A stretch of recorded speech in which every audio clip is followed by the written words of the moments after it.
Je vous propose dans cette vidéo de corriger l'activité sur la République romaine qui répond à la question comment Rome est-elle gouvernée dans sa première partie, Rome une république. Il convenait pour répondre à cette question donc de coller l'activité sur Rome une république oligarchique.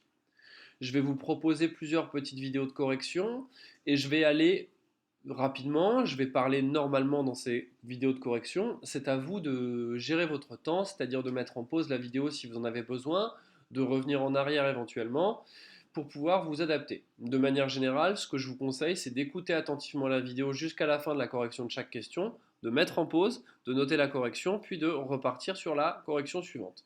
C'est aussi pour ça que je séquence les vidéos par correction. Là, dans cette première vidéo, je vais vous proposer les corrections des questions 1 à 3. D'abord, la question 1. Il est question de document 4, page 81, donc il fallait prendre votre manuel pour tomber sur ce document que vous avez à gauche, le document 4, sur Romulus organise sa cité.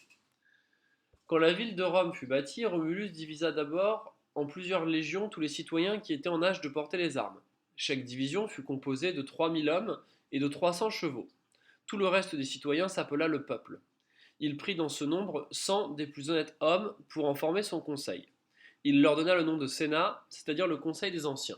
D'après Plutarque, Vie des hommes illustres, 1er siècle après Jésus-Christ. Plutarque nous raconte donc dans son ouvrage comment, selon la légende, le Sénat aurait été fondé. Je vous rappelle que selon cette même légende, la ville de Rome aurait été fondée en 753, or Plutarque écrit au 1er siècle après Jésus-Christ, c'est-à-dire au moment de la naissance de l'Empire. Il écrit plus de 8 siècles plus tard.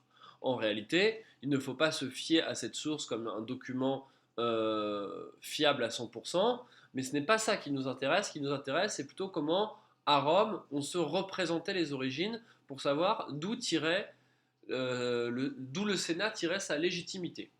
Selon Plutarque, le Sénat, c'est le conseil des anciens. Selon la légende, en réalité, Romulus aurait choisi les 100 hommes les plus honnêtes pour former son conseil des anciens, qu'il a nommé le Sénat.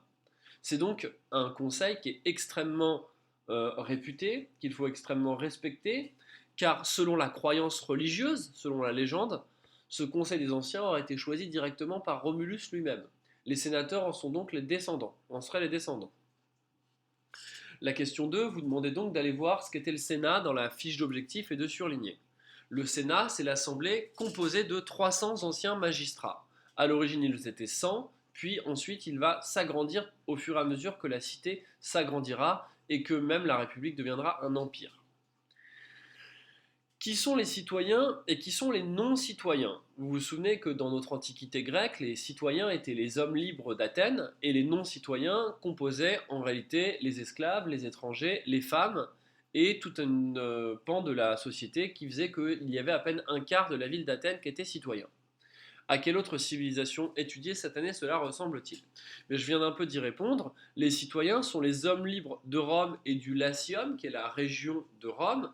Le terme latin pour désigner la langue parlée à Rome vient du nom de cette région, le Latium. Et donc ces non-citoyens sont les femmes, sont les enfants, sont les étrangers, sont les esclaves. Et évidemment, sont les enfants des esclaves qui ne sont pas eux-mêmes esclaves, mais qui ne sont pas forcément citoyens. On peut donc retenir que les citoyens sont les hommes libres de Rome et sa région, alors que les non-citoyens sont les femmes, les étrangers, les enfants, comme à Athènes. On va nommer cette partie de la population la plèbe.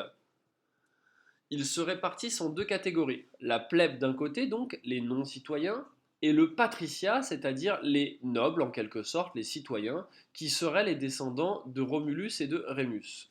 La plèbe, c'est donc l'ensemble des classes du peuple romain qui n'appartient pas à la noblesse. On appelle ces membres les plébéiens. C'est encore aujourd'hui un synonyme des ouvriers, des prolétaires, des plus pauvres, alors que le patriciat, c'est l'ensemble des hommes nobles et riches de Rome. Ils possèdent des privilèges.